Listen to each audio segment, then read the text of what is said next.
Isang pangyayari ang hindi inaasahan sa lugar ng Russia na tila baga sa pelikula ko lang ito nakita.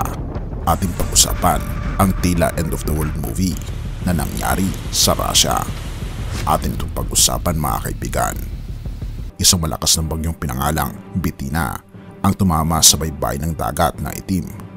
Dahil dito naitala ang malupit na pinsala sa lungsod ng Sochi sa Russia. Ang bagyong ito ay nagsimula sa malakas na hangin. Itinapon ito ang bubong at binali ang mga puno.